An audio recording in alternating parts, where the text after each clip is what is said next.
48, verset 10. Jérémie 48, verset 10. Est-ce qu'on peut se tenir debout, s'il vous plaît? Ici, nous venons pour être enseignés, équipés au moyen des enseignements et beaucoup plus. On apporte des agendas, des cahiers, stylos, la Bible pour être équipés. Beaucoup plus chez nous, le mardi, c'est comme ça. Jérémie 48, verset 10. Le livre de Jérémie, chapitre 48. Je lis le 10e verset par le nom de Jésus. Alléluia. La Bible dit: maudit soit celui qui fait avec négligence l'œuvre de l'Éternel. Maudit soit celui qui éloigne son épée du carnage. Au verset. Merci beaucoup, on peut se mettre. Celui qui parle, ce n'est pas le pasteur Robert. Celui qui a parlé de la malédiction, qui a maudit, ce n'est pas le pasteur Robert. C'est une parole qui vient de la bouche de l'Éternel lui-même. Et c'est Dieu qui parle en disant: maudit soit celui qui fait avec négligence. Parce que le 5e obstacle à la croissance spirituelle, c'est aussi ça, la négligence.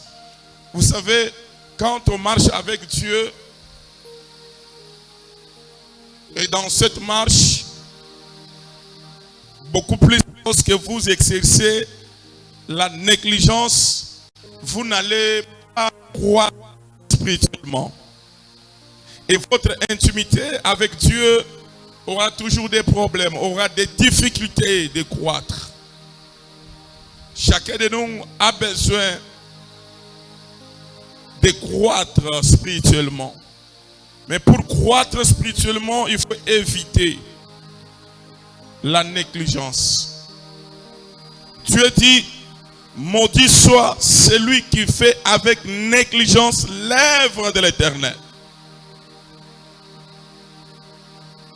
Maudit soit à celui. Donc il est déjà maudit. Quand bien même il est enfant de Dieu, il vient tout le temps dans la présence de Dieu. Il cherche Dieu le dimanche, le mardi, le jeudi, il est là. Mais selon Dieu, il est déjà maudit. Et vous savez, quand on est maudit, et cela sera manifesté par notre façon de recevoir quelque chose auprès de Dieu. Quand on est maudit, là où il y a la malédiction, la bénédiction ne peut jamais y demeurer. Pourquoi? Parce qu'il est maudit. Amen. Dieu ne bénit jamais celui qui est déjà maudit, qui a été déjà maudit par Dieu lui-même. Il y a plusieurs enfants de Dieu qui viennent de la présence de Dieu, mais tout en étant maudits, mais sans le savoir. Il y a plusieurs enfants de Dieu qui pleurent tout le temps. À des fois, ils condamnent des pasteurs des églises. Ils commencent à changer des églises tout le temps, parce qu'ils ne maîtrisent pas. Ils ne font pas l'effort. La Bible dit: celui qui réfléchit sur les choses trouve le bonheur. Au lieu de réfléchir, la Bible dit toujours que dans les temps de malheur, réfléchis. Au lieu de réfléchir, afin de pouvoir trouver la solution, la cause de votre souffrance, vous êtes en train de perdre votre temps à des choses qui n'apportent rien dans votre vie. Il y a plusieurs enfants qui sont maudits, mais tout en étant chrétiens. Il peut être prédicateur maudit. Il peut être chanteur maudit. Il peut être fidèle chrétien, mais maudit. Amen. Amen. Auparavant, au départ, Dieu dit: maudit soit celui. On donne la cause. Qui fait avec négligence l'œuvre de l'Éternel. Amen. Par définition, c'est quoi la négligence? La négligence, c'est le manque de soin, d'attention, au zèle dans l'accomplissement des tâches confiées par Dieu. La négligence, c'est le manque de soin, d'attention attention au zèle dans l'accomplissement des tâches confiées par Dieu. Bien-aimé, j'avais prêché l'autre fois sur l'onction, même quand on était dans l'Ancien Testament, Dieu envoyait ses serviteurs pour oindre quelqu'un pour un but, pour une mission. Samson a été oint pour une mission. Élisée, ils ont été oints pour une mission. David a été oint pour une mission. Saül a été oint pour une mission. Et j'avais défini l'onction comme ça s'est passé dans l'Ancien Testament. Dans l'Ancien Testament, on mettait d'huile dans la corne et on faisait oindre quelqu'un. Et on dit, il est consacré à l'Éternel pour une mission quelconque que Dieu lui-même lui a confiée. Mais écoutez, maintenant quand il s'agit de nous, le Saint-Esprit est venu. Tout un enfant de Dieu est oint. Amen. Avec l'onction qui vient du Saint-Esprit. Mais tirez attention, nous sommes oués pour une mission. Tout un enfant de Dieu, il doit savoir, est oué pour une mission. Et là, derrière, j'avais défini les catégories de l'onction. Amen. Vous devez savoir que vous êtes enfant de Dieu, vous êtes chrétien pour une mission. Ce n'est pas que vous êtes venu ici parce que vous avez besoin de mariage, vous avez besoin de bénédiction, non. Mais ce qui est important, c'est de savoir pourquoi je suis chrétien. Pourquoi je suis chrétien. Vous devez savoir que vous êtes chrétien pour une mission. Sur vous, il y a une onction. Et vous avez été oint pour une mission. Faisons l'effort de savoir c'est quoi ma mission vis-à-vis de l'Éternel. Vis-à-vis de son service. C'est quoi ma mission? Et celui qui aura la maîtrise de sa mission, il va marcher avec Dieu par rapport aussi à sa mission. Il y a beaucoup d'enfants de Dieu qui ne maîtrisent jamais leur mission dans la présence de Dieu. Et d'ailleurs, la vie chrétienne a été mal définie. Je pense qu'on vient de la présence de Dieu pour avoir de l'argent, de bénédiction, de mariage et de quoi que ce soit. Mais tout en oubliant que nous avons été oués pour une mission. Amen. Amen. Amen. Vous savez quoi? La mission principale pour tout un enfant de Dieu, la mission pour laquelle nous avons été oués, je vous donne cette mission. Jésus dit à ses disciples, allez et faites toutes les nations mes disciples. C'est la mission principale d'être un enfant de Dieu. Allez et faites toutes les nations mes disciples. C'est ça la mission principale.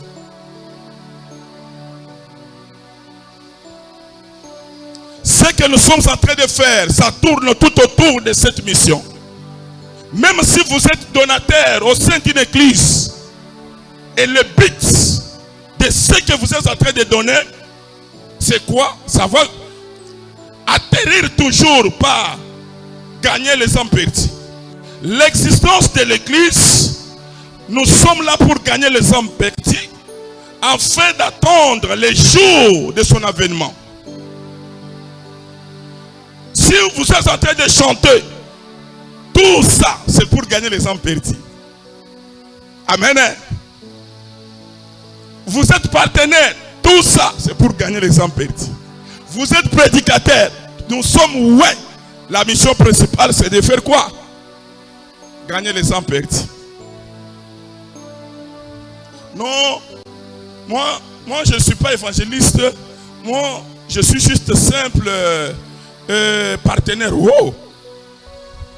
Jésus, pendant sa mission sur la terre, à côté de lui, il y avait des femmes partenaires. Apôtre Paul, à côté de lui, il y avait des hommes, des femmes partenaires. Amen. Amen. Mais non, la Bible dit, maudit soit celui qui fait avec négligence l'œuvre de l'Éternel. À des fois, nous oublions ce qui est primordial. Nous oublions ce dont nous sommes appelés juste parce que nous avons besoin de mariage. C'est le mariage qui est en première position. C'est la bénédiction qui est en première position. J'ai prié tellement dans cette église-là, je ne vois pas les changements. Ma vie ne change pas. Bien-aimé, bien-aimé, bien-aimé. Ce n'est pas ça votre mission primordiale. Amen. Amen. Tu sais, en Israël, la négligence a été considérée comme un péché involontaire. Parce que dans le domaine du péché, il y a péché volontaire et le péché involontaire. Mais la négligence a été considérée en Israël comme un péché involontaire. Donc quand tu négliges l'œuvre de l'Éternel, la tâche dont Dieu vous a confiée, directement vous êtes péché. Vous êtes dans le péché. Alléluia. Alléluia. Est-ce qu'on peut lire la parole de Dieu? Lévitique chapitre 4 verset 27. Lévitique chapitre 4 verset 27. La Bible. Et quelqu'un du peuple qui a... S'il vous plaît, recommence. La Bible. Qu'est-ce qui se passe?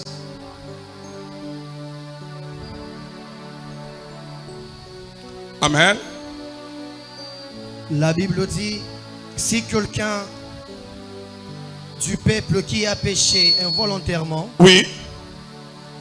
en faisant contre l'un des commandements de l'Éternel, des choses qui ne doivent point se faire, Oui. et en se rendant ainsi Coupable. coupable. Amen. Si quelqu'un du peuple qui a péché involontairement, en faisant contre l'un des commandements de l'Éternel des choses qui ne doivent point se faire. Donc en négligeant l'œuvre de l'Éternel, de ne pas faire mieux ce dont Dieu vous a confié comme une mission, la mission que Dieu vous a confiée. Donc vous avez péché involontairement.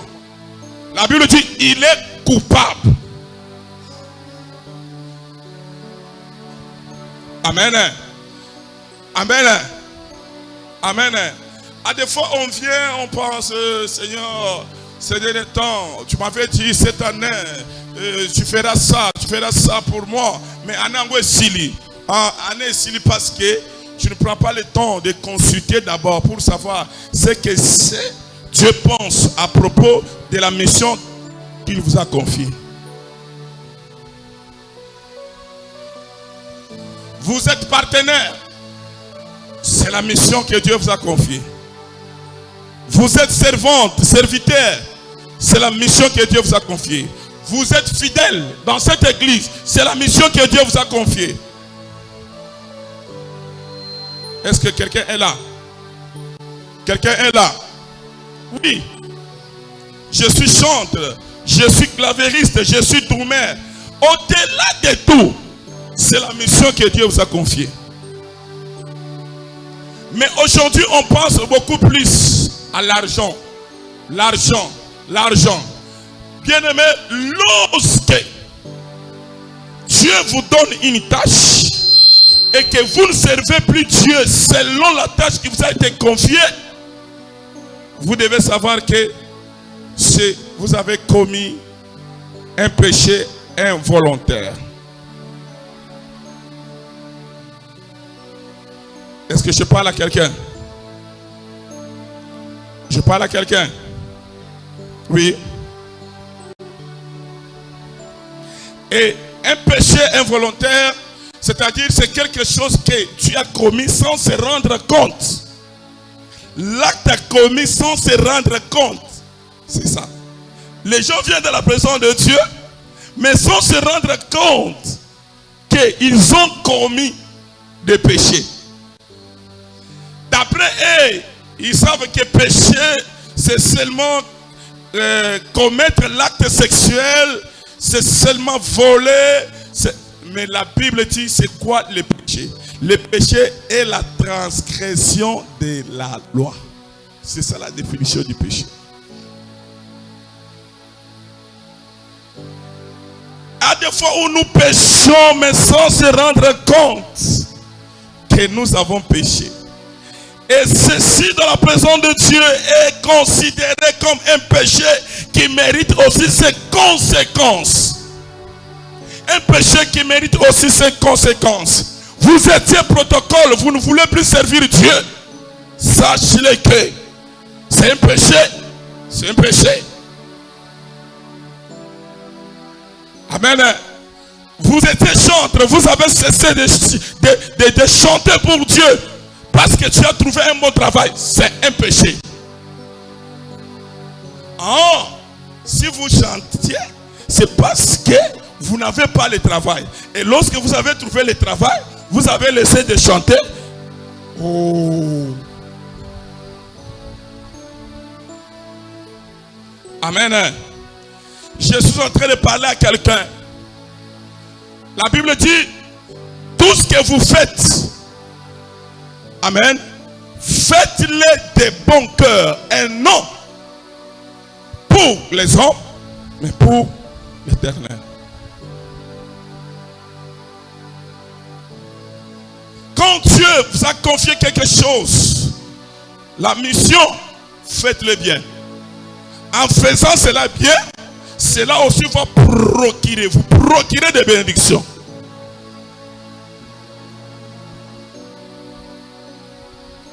Après avoir fait bien la tâche, accompli bien la tâche qui vous a été confiée, c'est alors que cela va aussi vous procurer des bénédictions. Chose grave. Quand cela te procure les bénédictions, le travail, tu laisses le commencement.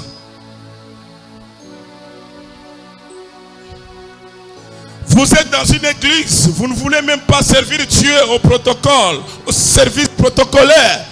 Vous êtes là parce que vous êtes patron devant Dieu. Laisse-moi te dire, vous ne maîtrisez pas ce dont vous êtes appelé. Cherche à faire dans l'église. Cherche ce que tu dois faire dans l'église. C'est pour cela que vous avez été ouais. C'est pour cela. Une année, 2 ans, 5 ans dans une église. Mais quelque part, on voit des personnes bénies qui ont des moyens fortunés. Mais à un moment donné, ils servent Dieu. Des fois à la toilette. Ils ne regardent jamais leur fortune. Amen. Je vais donner les 3 sortes de négligence dans la vie chrétienne. Écrivez ça. Les 3 sortes de négligence dans la vie chrétienne.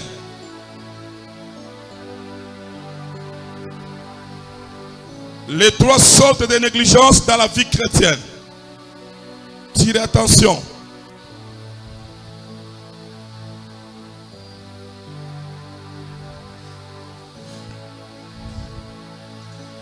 La première sorte de négligence, c'est la négligence contre le service de l'Éternel.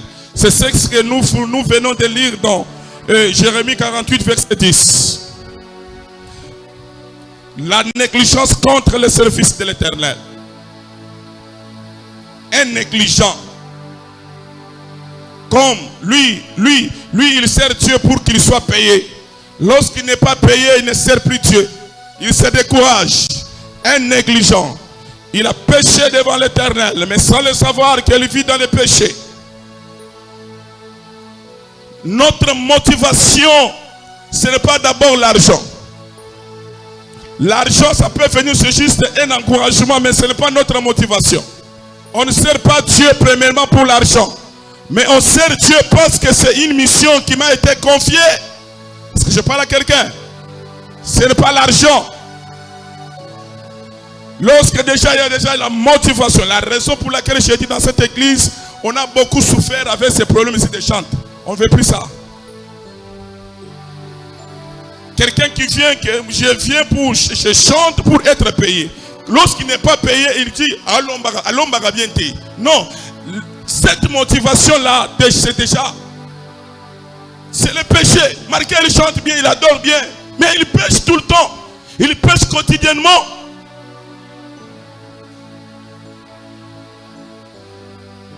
Lorsque vous allez servir Dieu, en chantant pour Dieu, Dieu, il a dit dans sa parole, vous me servirez, je venirai et j'ôterai les maladies auprès de vous.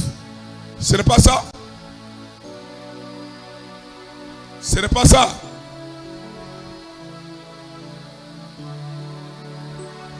Dieu regarde d'abord votre motivation.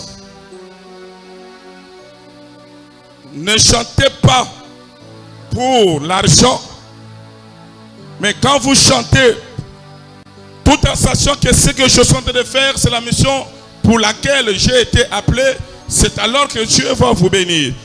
Il est capable de pouvoir ouvrir des portes. La Bible dit, il touche même le cœur des rois pour lui dire, va bénir un tel. Il est capable de le faire. Lorsque Dieu trouve que vous êtes en train de le faire bien. Quelqu'un est là? Lorsqu'il trouve que vous êtes en train de le faire bien, en servant Dieu et ayant toujours les ailes qu'on avait l'autre fois. Romains chapitre 12 verset 11. Romains chapitre 12 verset 11, la Bible dit, ayez du zèle et non de la paresse. Soyez fervents d'esprit. Servez le Seigneur. Ayez du zèle et non de la paresse. Dieu punit un paresseux dans son service. Celui qui sert Dieu avec la paresse, c'est la punie. C'est la punie. Il y aura des conséquences qui suivent après cela. Dieu ne collabore jamais avec les paresseux. Il te dit, va faire ça. Toi, tu fais le contraire. Je suis fatigué. Je suis fatigué. La raison pour laquelle Jonas a été englouti dans le ventre du poisson. Dieu lui dit, va à Ninive, va évangéliser. Il y a des gens là-bas que je dois gagner, les âmes là-bas que je dois gagner. Jonas dit, moi, je ne peux pas aller là-bas, je dois aller dans mes affaires. Mais après c'était quoi? Jonas a été englouti dans le ventre du poisson. Dieu punit toujours les négligents, les paresseux. Il sert Dieu avec une motivation de gagner l'argent. De gagner l'argent.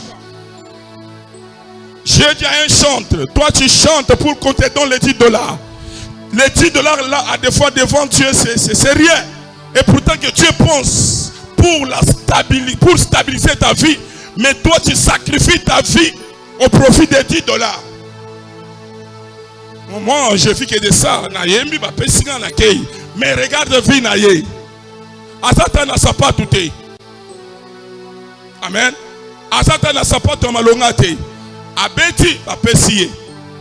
Et ils ne sont pas stables, ils ne veulent pas être stables, ils ne veulent pas être coachés. Pourquoi ils sont comme ça? Tu vois que même ceux qui touchent, ils n'ont rien. Pourquoi? Parce qu'ils vivent sous la malédiction. Bien-aimés, servez Dieu avec notre cœur. Même lorsqu'on n'a rien, lorsqu'on ne nous donne rien, servons Dieu avec notre cœur. Nous là, des fois, je le sais. Je dors affamé chez moi, personne ne le sait. Mais moi, je vois Dieu. Je vois ce qu'il fera avec moi demain. Je vois la stabilité que Dieu est en train de préparer pour moi demain. Je ne le sers pas avec une motivation de gagner l'argent, de gagner quoi que ce soit. Quand la bénédiction arrive, ça va arriver, gloire à Dieu. Mais ce n'est pas ça notre motivation. Ce n'est pas ça notre but.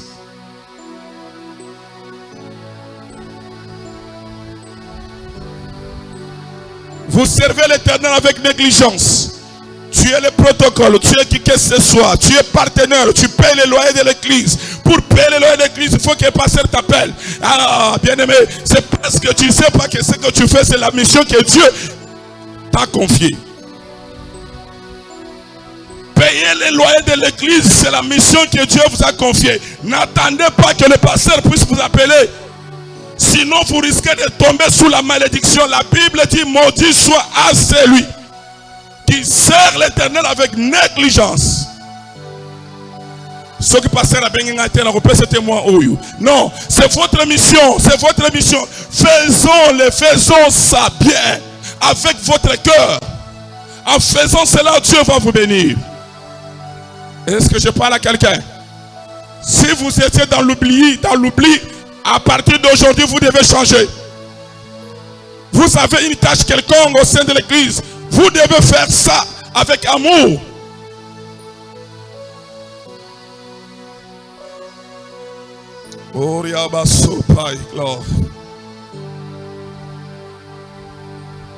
Ça c'est pour tout chrétien. Ça c'est pour tout chrétien. Dieu n'est béni que ceux qui le servent avec son cœur. Ceux qui le servent avec son cœur.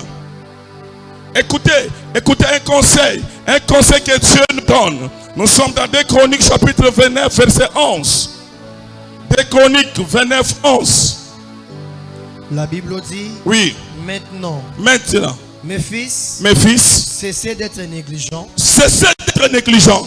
Car vous avez été choisis par l'Éternel pour tenir à son service devant lui, pour être serviteur et pour l'offrir de parfum. Vous avez été choisis par l'Éternel. Je parle à quelqu'un que ce soir, vous avez été choisis par l'Éternel.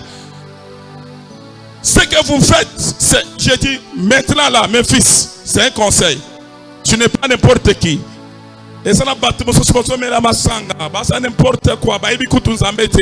Mais yo zamba salongo lulelo yebaye. Oyebaye pambati. Oyebaye pour que osale la ye. Je parle à quelqu'un. Parce que oyebi. Lole yebi yo. Lola et yebi yo. C'est un conseil. Quand on sert Dieu, la première des choses, vous devez savoir que si je sers Dieu, j'ai été choisi par l'Éternel.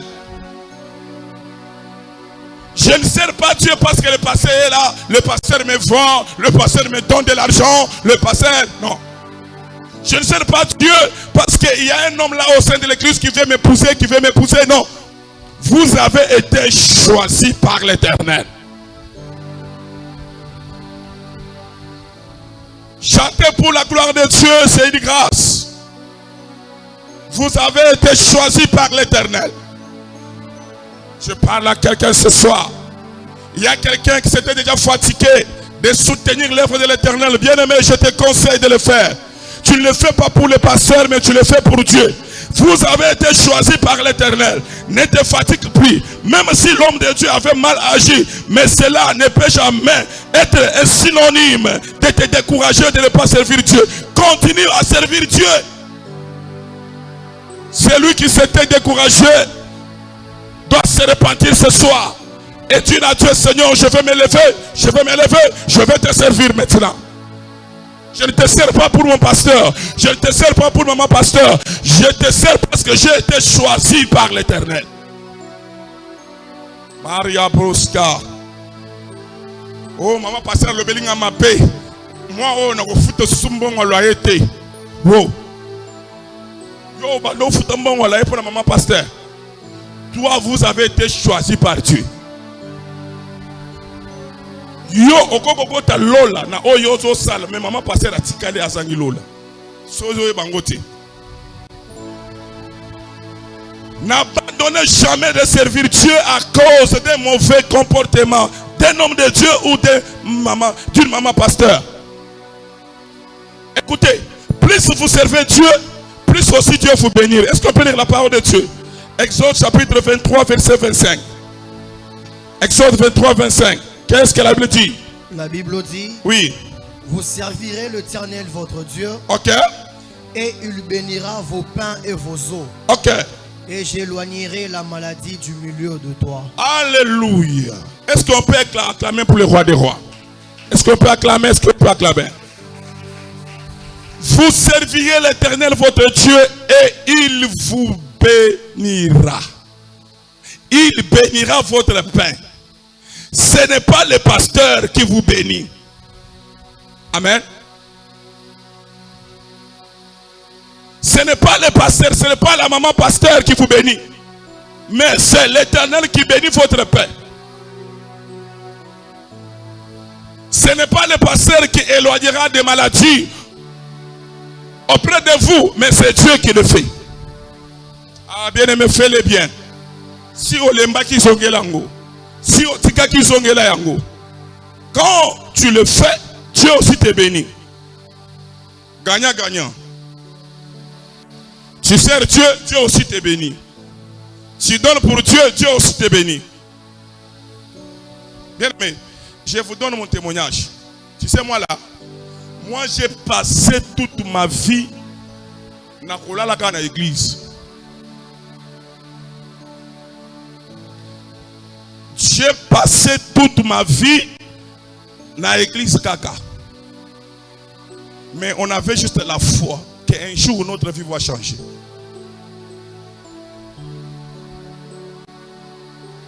À des fois dans nos familles on parlait yé kaka boye, yé kaka dans l'église, a commis boy, a commis boy.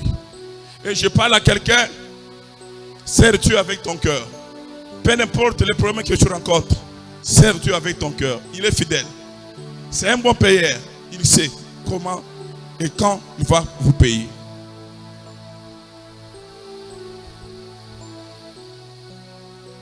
C'est lui qui dormait à l'église. C'est lui qui n'avait point de position. À des fois, il y a une market.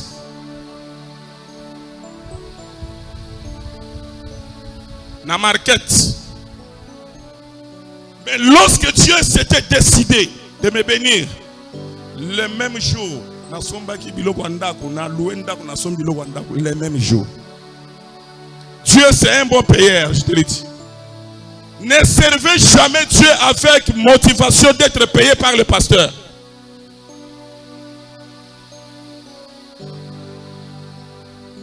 Dieu est capable au sein de cette église. Atali, il y avait un frère qui chantait ici. Et notre frère qui venait de l'Europe, il était là. Après avoir chanté, après quitte, il ne m'a pas même parlé moi. Il a appelé le frère, viens. Il lui dit, suis-moi au flat. Je suis en deal, place telle. On s'est fixé rendez-vous. Moi-même là, je ne savais pas. Et après, il m'a appelé papa. Le frère là qui chantait, Dieu m'a mis à cœur de lui donner quoi? Le valise de veste. Les habits, tout comme ça.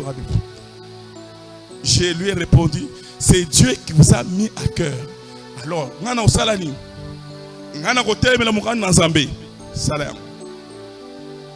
bien aimé, les frères a soit ma veste. Ou peut-être ma personne qui a été. Si on a passé le moment où on a ah, mérité, comment on peut se azua yango. Azua yango.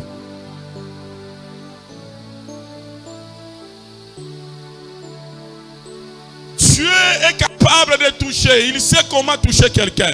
Toi, sers Dieu avec motivation que nous sommes des zambés.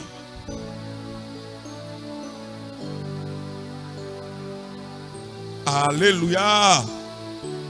Alléluia. Surtout, permettez-moi, les chantres, basa le la bateau va précéder, va précéder Zambé, basa mangu mangu.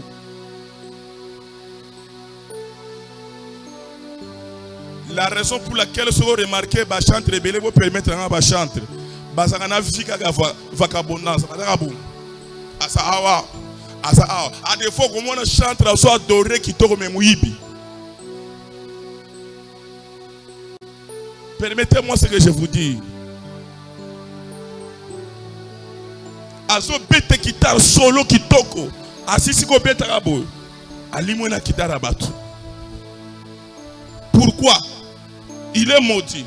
Parce qu'il sert Dieu avec motivation. Nous on servait Dieu. Tola na église kutuma ombo toyebi angote. Toyebi makamwana kutuna na kutuna tawa na kutuna ngote.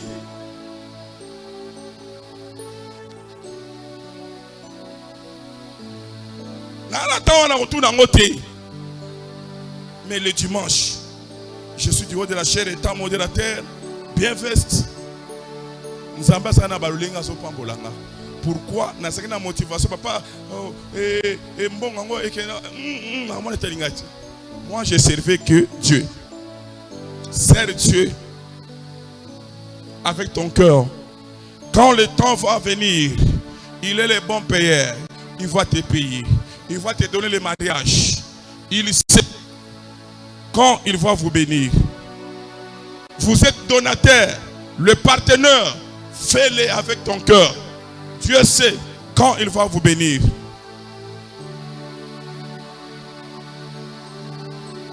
Et lorsque vous donnez quelque chose dans l'église, ne pensez pas que vous avez donné ça au pasteur. Vous avez donné ça à Dieu. Amen. Deuxième sorte de négligence. C'est la négligence contre la parole de Dieu. La négligence contre la parole de Dieu.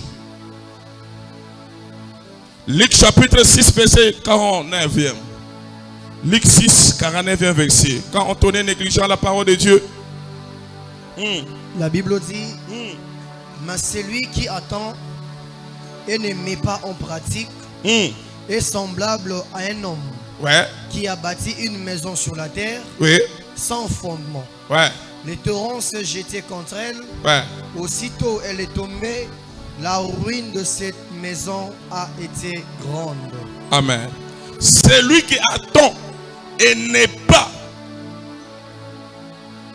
mettre en pratique ce qu'il a entendu. On dit il est semblable à un homme qui a bâti une maison sur la terre sans fondement. Le torrent s'est jeté contre elle. Aussitôt elle est tombée. C'est ça les conséquences de celui qui est négligent à la parole de Dieu. Les conséquences de celui qui est négligent à la parole de Dieu, c'est-à-dire il n'a pas de fondement. Voilà les conséquences. Il n'a pas de fondement. Tout vent qui va souffler, ça, quand ça souffle, cette maison-là va tomber. Mais celui qui a bâti sa foi sur la parole de Dieu, malgré les problèmes, malgré les vents qui peuvent souffler, cette personne-là restera toujours stable dans sa position. Plusieurs enfants de Dieu sont négligents vis-à-vis de la parole de Dieu et pensent que c'est la prière qui bénit, et pourtant que la prière ne bénit pas. La prière ne fait que transiter dans la parole de Dieu. Ça transite dans la parole de Dieu. La prière tire sa bénédiction, son existence dans la parole de Dieu. Quand la parole de Dieu est négligée, vous n'avez pas de position. Quand le vent va souffler, vous allez toujours tomber. Ne pensez pas que c'est seulement la prière. La Bible dit tout est sanctifié par la prière et la parole de Dieu. Mais aujourd'hui, les chrétiens, c'est beaucoup plus la prière. Moto. Après cela, il n'a pas la Bible. Après cela, il ne vérifie même pas les Écritures. Après cela, il n'a pas même le temps de méditer la parole de Dieu. Après cela, il n'a pas même le temps de vérifier ce qu'on leur avait prêché. C'est la négligence contre la parole de Dieu. Faisons l'effort pour ne pas être négligents. Accrochons-nous à la parole de Dieu. Faisons l'effort de rester dans la parole. Ayons la connaissance de la parole de Dieu.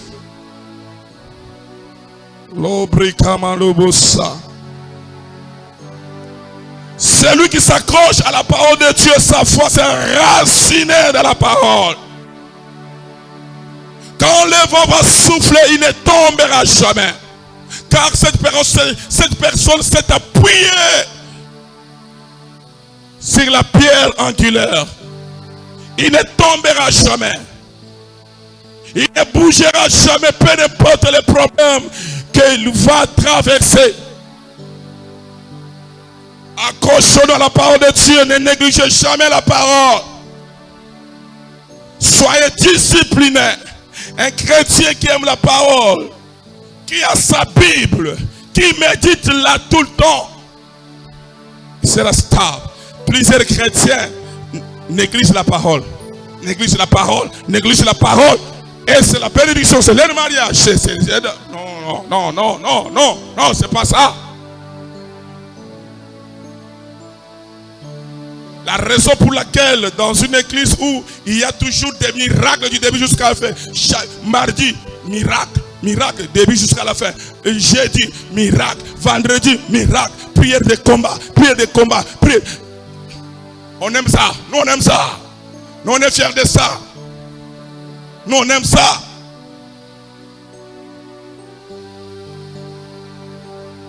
La parole de Dieu doit être prêchée. Ce n'est pas n'importe quelle parole. C'est une parole qui est christocentrique. C'est ce qui va vous aider à croître spirituellement. Une église qui a des miracles du lundi au dimanche, des miracles, pas le temps d'enseignement. C'est une église comme celui-ci, celle qu'on voit. Comme l'exemple qu'on vient de nous donner, que c'est un homme qui a bâti une maison sur la terre. La raison pour laquelle j'ai dit non, moi Seigneur, fais-moi grâce. J'ai les dons, j'ai la grâce, j'ai tout ça. Mais Dieu m'a dit, Robert, ce qui fera de ta grandeur, ce n'est pas les dons que tu as, mais c'est le message. La raison pour laquelle je prêche la rigueur, je ne recule jamais. Moi j'ai quitté l'église pour ça. Quitte l'église. Moi, je continue ma mission. Je le fais parfaitement. Pour ne pas tomber dans la malédiction. Même si toi, tu pars. Parce qu'ici, c'est les enseignements. C'est l'enseignement étalio. Nous, on reste ici dans les enseignements.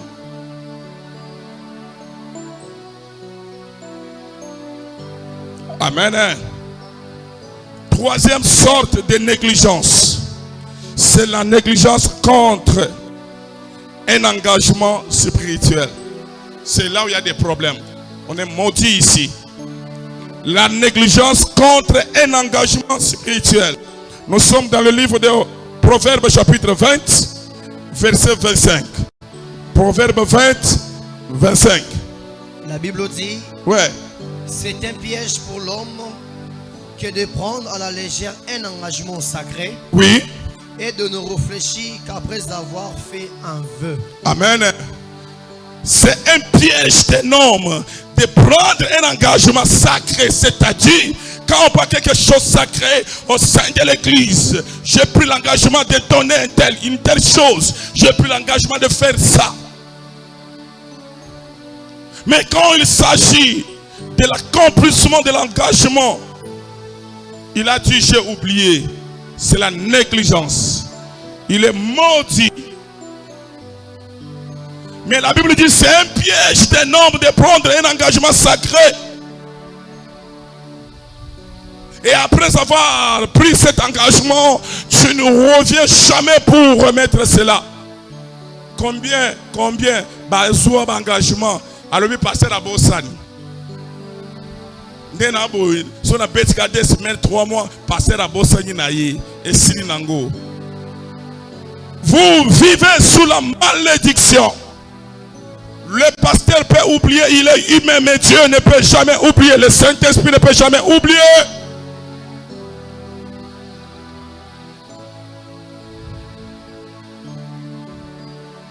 Dieu ne peut jamais oublier. Quand on dit c'est un engagement sacré, ça ne concerne jamais le pasteur. Un engagement sacré, c'est avec Dieu. Ce n'est pas avec ton pasteur. Le pasteur peut oublier, mais sache-le que Dieu ne peut jamais oublier.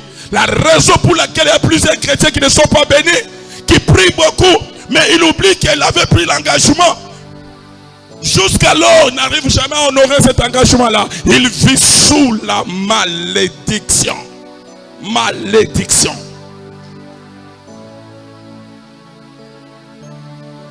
Chose grave.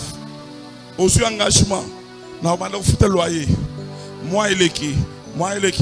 Bien aimé, l'engagement là, tu n'avais pas pris ça avec le pasteur, c'est avec Dieu. C'est ça la mission que Dieu vous a confiée. Est-ce que je parle à quelqu'un? Est-ce que je parle à quelqu'un? Désormais, il ne faut pas prendre l'engagement au sein de l'église et de ne pas l'honorer. Si tu avais pris l'engagement et ça fait maintenant une année, ça fait maintenant 5 mois, tu n'as pas encore remis cela, fais l'effort de pouvoir aller chercher l'homme de Dieu. Papa, j'avais pris l'engagement sacré, mais je n'avais pas pu donner ça. Prie pour moi que Dieu me pardonne, mais je dois faire l'effort de donner ça. Mais pour toi, c'est tout, c'est fini. Malédiction plus.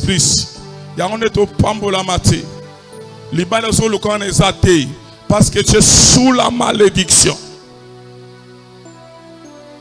Bamninga baso témoigner, mais yoko témoigner quand yosa sous la malédiction. Un engagement sacré, il faut l'honorer. Il faut donner cela. Prends le temps de réfléchir et de remettre l'engagement. La négligence à remettre l'engagement sacré, ça cause des dégâts spirituels. Ça peut créer des dégâts dans la maison. Ça fait favoriser les maladies dans la maison. Fais l'effort. Prends la décision, dis à Dieu, Seigneur. Au travers de ces messages, en tout cas, tu m'as parlé. Je ne vais plus négliger. Je dois me battre avec la négligence. L'opra kaliabo sotai no maria kalia. Seigneur, aide-nous ce soir. Aide ma soeur, aide mon frère de comprendre ces messages. De comprendre ces messages. Naraba se kalima leopa. Le kalima rabaso prekalia. Seigneur, nous voulons être des chrétiens qui te servent avec leur cœur. Des chrétiens qui ne reculent jamais. La Bible dit, nous ne sommes pas pour ceux qui se retirent, pour se perdre, mais pour ceux qui ont la foi, afin de sauver leurs âmes.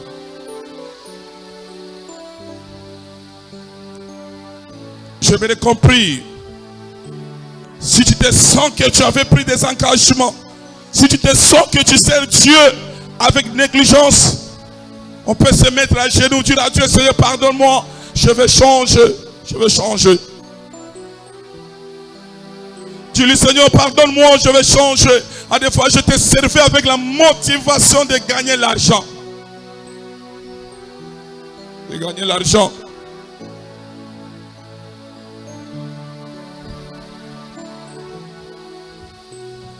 Nous voulons prier. Si tu te sens coupable, que tu as péché involontairement, descendez à genoux. Tu as dit, Seigneur, pardonne-moi. Au travers de ce message, j'ai compris que te servir dans la négligence, c'est un péché. Malia la brosika. J'aimerais prier avec quelqu'un ce soir. J'aimerais prier avec quelqu'un ce soir. Libra kalobra de sai.